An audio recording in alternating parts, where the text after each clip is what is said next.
In this installment, we're going to be going over the NFL bets for Wild Card Weekend. Let's get into it.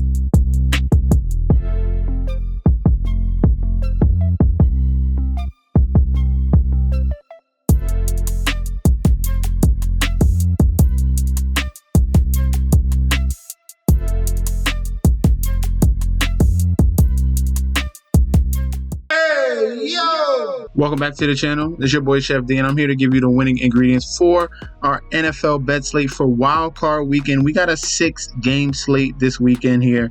Very, very special 6 games we're about to deep dive into. But before we do that, don't forget to like, comment, and subscribe to the channel. Make sure you follow me on Instagram and Twitter at MetsNetShetsD. Don't forget about that TikTok at Chef_D91. And don't forget about that Patreon. Right now, we're at the homepage of the YouTube channel, currently at 8.84 thousand subscribers. This is the road to 10K, and we're well on our way because you guys are showing up each and every single day.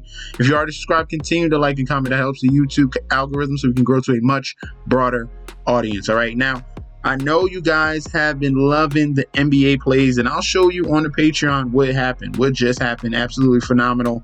What just went down. The numbers are rising up. We're back over 1K on each of these videos here, but I cannot neglect the playoff games for the NFL. All right, so I'm going to put all 6 games in this video, and then we're going to get right back to NBA, which we've been on red hot fire. And for the Patreon, if you guys want to sign up for that Patreon, don't forget to right now, because we had an absolutely phenomenal Thursday. Almost had a clean entire sweep, only coming down with one wrong, but none of those plays were in the main parlays. So when you're coming in here, you're looking at what we did on Thursday. Absolutely phenomenal. We had the Toronto Raptors plus 15.5. They covered. We had one of our two main parlays, Minnesota and Warriors, that came through at a plus 135. We had a college football main play, Notre Dame. Okay, I'm telling you here, people, all the sharps, majority of sharps were coming in and saying Penn State this and Penn State that and Penn State this. We've been on Notre Dame for a while now. Come on. And they came through and they covered that minus 2.5.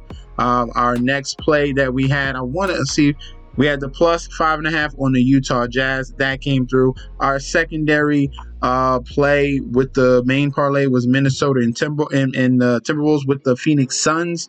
That came through. That was another plus 100. And then I gave out the 6-leg parlay for everybody. Minnesota, Raptors to cover, Warriors, Mavericks, Jazz, and the Suns, and that was over like plus one. It was like plus 560 or plus 610. That came through as well, and as you can see, 15 turned to 240. Phenomenal day on Thursday. Absolutely clean the slate there. If you want more winning plays, you sign up right now. That description link down below. Click on it. Get access to daily bets, future bets, and access to that group chat that goes off 24/7. I'm so excited to announce I have partnered with BetStamp and Sign Up Expert to provide you guys with an easier way to sign up with any sportsbook in your area. If you go to the link in the description down below, you will be directed to this page you see here. It automatically displays all available sportsbooks in your area plus their current promotions. For example, you could take the plays given in this video and apply it to any other sportsbooks you don't currently have and reap the rewards. Now let's get into the slate. In NRG Stadium here, we have the Houston Texans 10-7 going up against the LA Chargers 11-6. As you can see right now, game preview picks here. Everyone is heavily on the side of the LA Chargers for this one. Looking at the current odds, Chargers are road favorites here in a wild card game here. Road favorites against the Texans, minus 160 on the money line with the comeback of the Texans at a plus 135. Point spread set at 3. Total points set at 41.5. Full game public bet percentage here, 71% of the bets, 74% of the money on the side of the Chargers. For the point spread, 72% of the bets, 69% of the money towards the side of the Chargers to cover. And for the total points, 81% of the bets, 81% of the money towards the over 41.5. All right, looking at the injury report here for these two teams. Starting off with the LA Chargers, everyone is pretty much questionable here. Quentin Johnson is going to play despite the fact of his thigh and illness injury. He's been very inconsistent this year. Josh Palmer is going to be out. So this wide receiver core is very thin. They have Ladd McConkey and pretty much a bunch of bandits there. They really put together tight ends, and they don't really have a big wide receiving core. That's why they use a lot of tight ends. They have a fullback. They're utilizing 2 running backs as well. So it's really important to stop the run game when you're going up against the LA Chargers. All right, so no Josh Palmer. They have Ladd McConkey, Quentin Johnson, who's been very, very inconsistent this year. He is going to play, and we have Jasir Taylor. Their cornerback is going to be doubtful for this game. He's not going to play here. For the Texans, positive news here. Well, actually, start up negative news. Shaq Mason, who's been out, is going to be out for this game here with a knee. The positive news is that this D-line is getting very healthy right at the correct time. Danico Autry, who's been phenomenal, he's questionable but trending towards playing. Falu Fatukasi is going to be back, their run stuffer D-tackle. Christian Harrison looks healthy here with the ankle with 2 full practices. Jeff Okudah is back from his concussion to go alongside Stingley. Will Anderson is healthy and fine with the hand injury. And their 4th-string tight end is going to be out of this game, but that's not much of a worry there for the Texans. So when you're looking at this here, I'm trying to understand and comprehend why are the Chargers a 3-point favorite on the road in a wild card game? This is the most respected team I've ever seen. I don't understand. Maybe are you looking at the last 5 games? The Chargers beat the Raiders, New England, and Denver. 2 of those 3 teams don't even matter, don't even care. Denver, at the time, it was in the middle. They were pretty much solidified to get in the playoffs anyway. It came down to a backup Chiefs team. They had that in the pocket anyway. So they won those 3 games, but they lost to Tampa Bay and the Kansas City Chiefs. The Texans, we're getting mad at the Texans and we're down on the Texans because they lost to Baltimore and Kansas City. Is that the reason why they're underdogs at home? That this game should be at least a pick 'em, at least if we're talking. This team is better. This team has a better record. How are they under? How are they 3-point underdogs here? One game difference, 11-6 and 10-7. This should not be the line at all, and I'm gonna tell you and prove you why.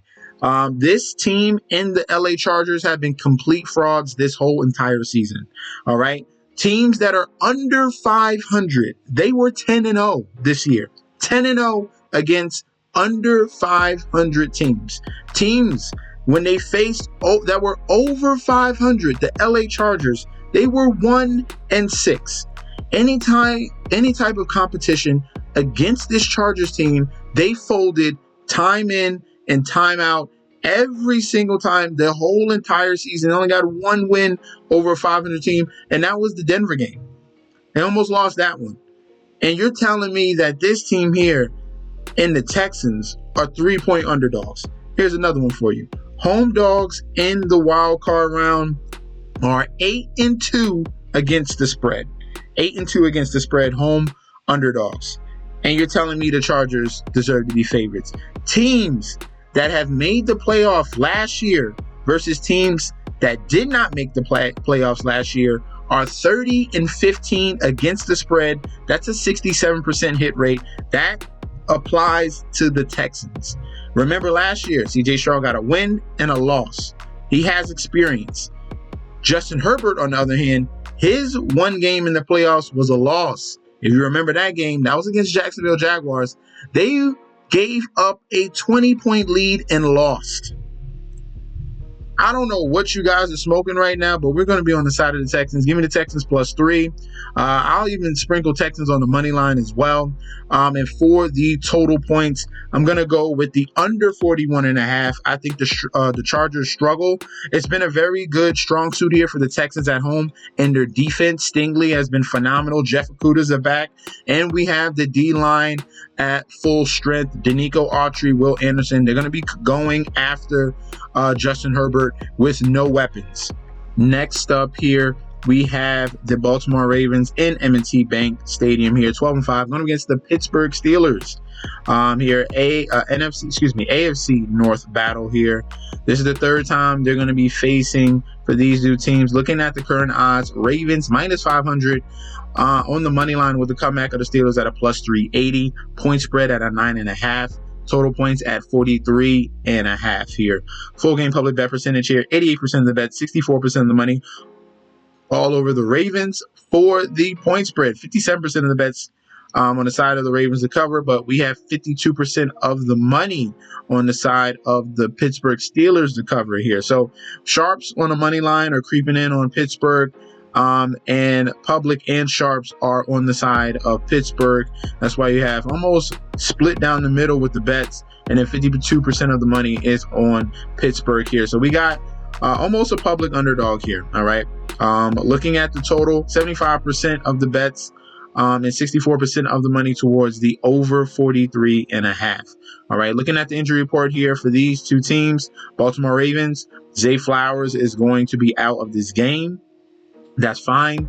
Obviously, it is a loss here, but what we've seen from Lamar Jackson, the emergence of Lamar Jackson, he's not a guy that is just entitled to one receiver. All right, he really has emerged and took control of this Todd Monken offense. It really doesn't matter. He can spread it to anyone. He has three different tight ends: Kolar, Mark Andrews, and Isaiah Likely. He has wide receivers in Bateman, Nelson Aguilar that he can get the ball to as well.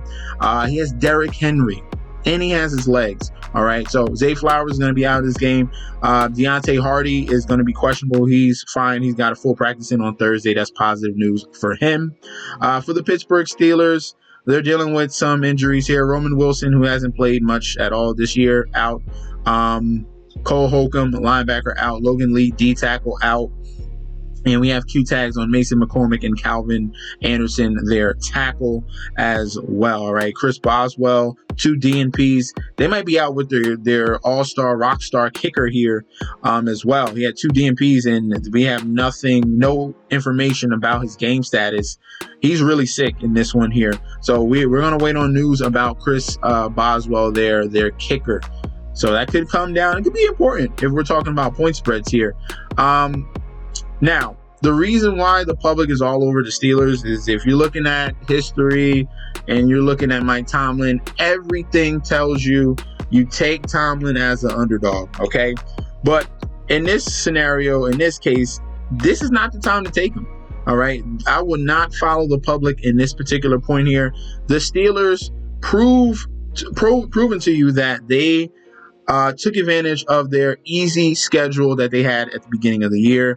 And I've seen it when you look at the entire schedule, because the last 6 games, really 4, was a death sentence. And when they got to real competition, the Eagles, the Ravens, the Chiefs, Cincinnati, when they're playing for their lives, they faltered each and every single time. This offense didn't show up. They were not able to score 20 points, 13, 17, 10, 17. And we're talking about a top-tier defense here in the Baltimore Ravens, not to mention a top-tier offense. This is a team here in the Ravens that have scored over 30 points in 4 straight games, okay? This team here is on fire. Lamar is motivated and playing for another MVP, not to mention you got to deal with Derrick Henry. I get it. The history between the Pittsburgh Steelers going up against Lamar, he has struggled against them, but there's a clear talent mismatch between these two teams. And Russell Wilson, it was fine at the beginning, the midseason, to take advantage of it, but the flaws of what we saw in his previous in Denver have come up here in this team here, and they have major question marks. George Pickens is absolutely disappeared, and they don't really have secondary options after that. Frymouth here and there, he might show up. But there's a lot of question marks for this Pittsburgh Steelers offense, and they really try to rely on Bully running the football. But that's not going to happen when you're going up against the Baltimore Ravens and Harbaugh. All right, so this is going to be a clean sweep here. Give me the Ravens on the money line, obviously. I love the spread. Give me the -9.5 on the spread, and give me the over 43, because the Ravens, they have no shame. They're going to really turn it up. This is a team that scores 30 points a pop, no issue, and they're going to turn it up on their rivals in the Pittsburgh Steelers. In Highmark Stadium here, we have the Buffalo Bills going up against the Denver Broncos in this particular matchup here. Looking at the current odds, Buffalo Bills -450 on the money line with the comeback of the Broncos at a +350. Point spread at 9. Total at 47.5 here. Public bet percentage, 91% of the bets, 81% of the money all over Buffalo. For the point spread, it's a little tighter here. 60% of the bets, 55% of the money towards Buffalo to cover that 9. And for the total points here, we have 82% of the bets, 91% of the money towards the over 47.5. They're seeing this as a high scoring environment here between the Broncos and Bills. All right, looking at the injury report here, Broncos just dealing with one out. That's going to be tackle Frank Kroom. He's down with an illness. That's going to be a major out there for them. For the Buffalo Bills, no issues at all. They're coming in healthy, and they are ready for a run right now. This Buffalo Bills team here, completely all the way down the list, no issues here for the Buffalo Bills. And this matchup here is about quarterbacks. This is the playoff time. This is about coaching. This is about quarterback play. And there's a big discrepancy here.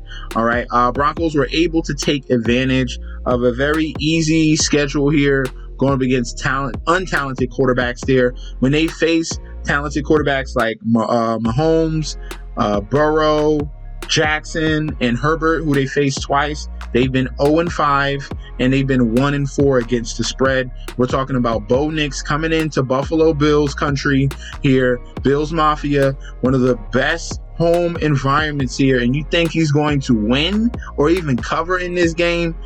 That's a lot to ask for a rookie quarterback here. There's a lot of question marks. I think that Bo Nix is going to struggle in this first game in the playoffs as well. And this is not a good environment for him. We have Josh Allen, who obviously is a top-tier quarterback here.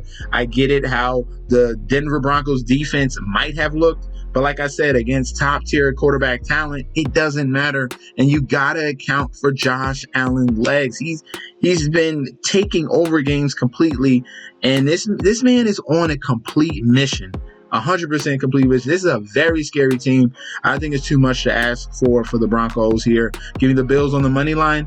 Give me the Bills to cover the 9, and give me the under on the 47.5.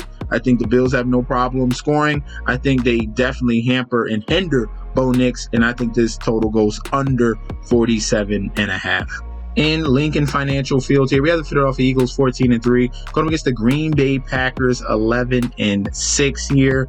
Looking at the current odds, we have the Philadelphia Eagles at home as home favorites -250 with the comeback of the Packers at a +210. Point spread set at 5.5. Total points set at 45.5. Looking at the public bet percentage, 86% of the bets, 89% of the money on the side of the Eagles. For the point spread, 59% of the bets towards the Eagles, but we got 51% of the money towards the Green Bay Packers to cover that 5.5. So split down the middle on both sides there. For the total points, 83% of the bets, 71% of the money towards the over 45.5 in the total. Looking at the injury report here for the Philadelphia Eagles, they're getting healthy right now. Positive news on A.J. Brown. He's going to be playing in this game. Positive news on Dallas Goedert. He's going to be fine. That positive news on Bryce Huff, their edge rusher. He's back in full practice. Positive news on Jalen Hurts from his concussion and left finger injury. He's going to be fine in this game as well. Trevor Keegan, their guard, is going to be out with an illness. Byron Young, D tackle, is going to be out as well. So two nicks there for the Philadelphia Eagles, but everything else is trending towards everything being fine. And Devonta Smith is going to play in this game as well. So they got their 1-2 punch in A.J. Brown and Devonta Smith here for Jalen Hurts. Packers are kind of limping into this game here. Zane Anderson is out. Jair Alexander is on IR now, their best corner. He had to get surgery, and there's a lot of turmoil going on with him. Christian Watson is out. as well with a knee. He dislocated that knee in his previous game as well. And we got a couple Q tags on another safety, Evan Williams, as well. We'll see if he can give it a go. And D tackle T. Darrell Slayton and Quay Walker are both questionable as well for this team here in the Packers. If we're looking at the Packers' last 5 games, like I said, they've been limping in here. Lost to Minnesota, heartbreaking. Lost to Chicago, embarrassing in that one. Chicago really had nothing to play for, and they faltered in that one, and they lost to the Detroit Lions. They kept it close in all these games here. Valiant effort, came up short. Eagles are kind of on fire here. So in this one, they did face earlier in the season in Brazil, and that was an Eagles win. In this game here, I see something very similar. The way this Philadelphia Eagles team defensively against the pass and against the run has been absolutely elite. As you can see, against the run, number 1 overall, number 2 in the red zone, 3.9 yards a carry. And that's what the Packers have really been leaning on. They've been leaning on Josh Jacobs as of late. And now the Packers are going to have to deal with Saquon Barkley. That's going to be a tough task there. And then secondarily here, that the Eagles secondary has been phenomenal with the young group and core that they have now. 4th overall, 21 in the red zone here. They've been really good this season. And we're talking about the Philadelphia Eagles at home, highly motivated. This is a rough spot for the Packers here. Give me the Eagles on the money line. The question mark is on the spread. I think if you want to find value, you can take the Packers plus 5.5. Maybe. I think they can keep it close. I wouldn't touch that. I would just give me the money line on the Eagles. And I think that this game does go over. I think the Eagles can put up points. I think the Packers are going to be forced in a situation that they're going to have to really throw this ball. And I think this over creeps over 45.5. So give me the Eagles on the money line and the total points over in this game. In Raymond James Stadium here, we have the Tampa Bay Buccaneers 10-7 going against the Washington Commanders 12-5. Looking at the current odds for this game here, we're looking at the Buccaneers as home favorites minus 165 with the comeback of the Commanders at a plus 140. Point spread set at 3. Total points set at 50.5. Full game public bet percentage here for the money line, 64% of the bets towards Tampa Bay, but we have 57% of the money here towards the Commanders to upset. For the point spread, 73% of the bets, 85% of the money for the Washington Commanders to cover the 3.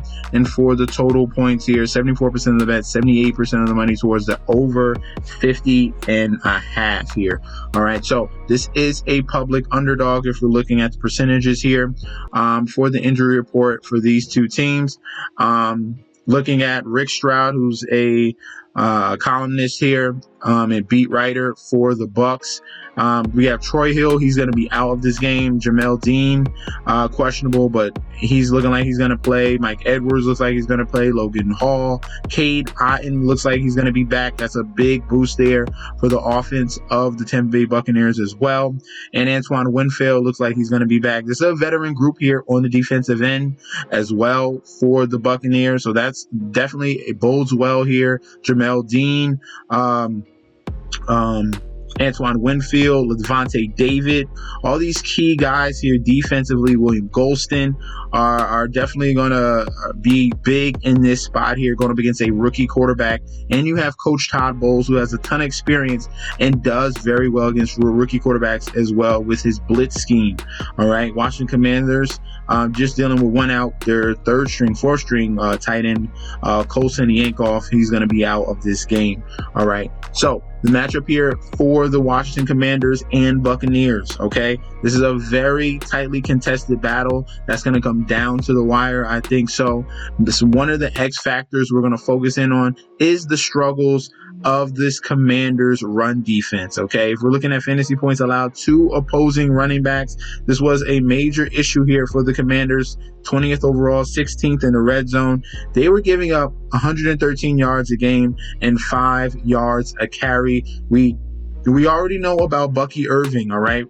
Bucky Irving and Rachaad White, a very dangerous 1-2 punch here that the Buccaneers have, and they're going to definitely utilize him. Bucky Irving finished this season absolutely on fire with games over 100 yards, multiple touchdowns. His dynamic running ability has really set himself apart, and he's become the #1 running back here for the Buccaneers. Rachaad White has been an absolutely phenomenal pass catching back, so they have a great and perfect 1-2 punch, not to mention the fact that they're going to have to deal with Mike Evans. He's going to be going up against Marshawn Lattimore. That's going to be a good battle. Rookie wide receiver Jalen McMillan has stepped up in the past few weeks here for the Buccaneers as well. And we have Cade Otton, who really set himself apart at the tight end position and emerged. That's going to really be on the side here for the Buccaneers. Commanders, we get it. We love Jaden Daniels. This is going to be a big ask here and a big spot for him. For the majority of the season, he's answered every question, and he's going to have to answer this one here against Todd Bowles in that veteran defense. So that's going to be it's really going to come down to the wire there. I think the Commanders can cover the 3, all right? But ultimately, I think it's just too much experience on the side of the Buccaneers. I'll be taking them on the money line, all right? So Buccaneers on the money line. If you want value, take the +3 on the Commanders. And for the total, I think this game slightly goes toward the under 50.5. I think things slow down. I think the Buccaneers utilize their run game, and that under should hit 50, under 50.5. Last but not least here for Monday Night Football in State Farm Stadium here, LA Rams, they moved this game to Arizona here. Obviously, the devastation that's going on in California with the wildfires has spread across California, and they're right next to LA Rams training facility, and they had to move this game here to Arizona here. So we got Rams 10-7, Minnesota Timberwolves 14-3. Looking at the current odds for this game here, Vikings are road favorites here, -140 here. This is going to be a neutral site, but technically the Rams are the home team. Rams +15 on the comeback. Point spread at a 2.5. Total points at 48.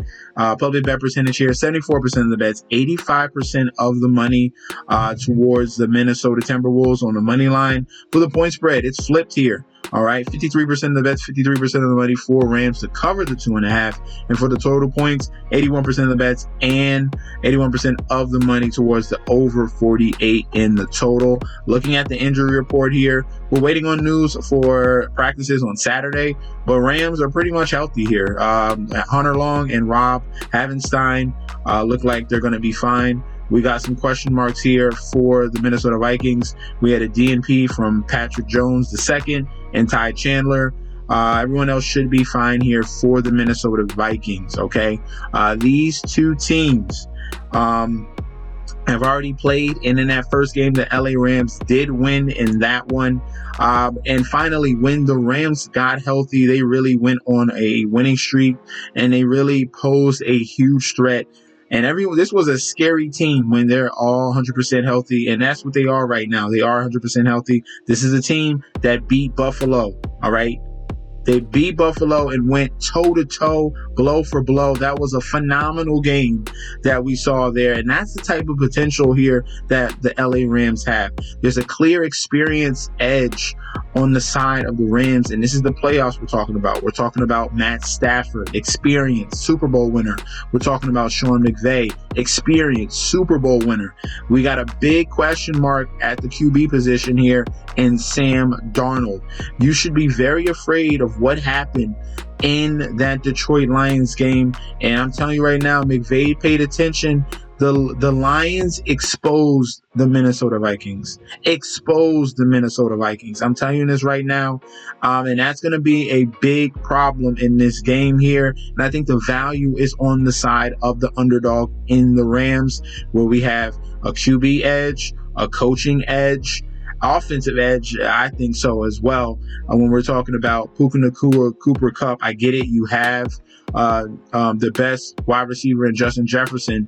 But what we in total with the package here with the LA Rams and their offense and Kyron Williams, I think that's too much to handle here. I love the Rams as underdogs on the money line. If you want to play it safe, take the +2.5. This total is going to go over. I think it's going to be a fireworks shootout there in Arizona. All right, so give me the Rams on the money line. If you want safety, Rams plus 2.5. And give me the over on the 48. So those are going to be our selections for the wild card weekend. Let me know in that comment section down below. Do you agree? Do you disagree? We can definitely debate about that in the comment section. If you want to sign up for the Patreon, definitely get connected down below. Click on that link. Get access to daily bets, future bets, and access to that group chat that goes off 24/7. This is your boy Chef D. I'll be back very soon. And peace out.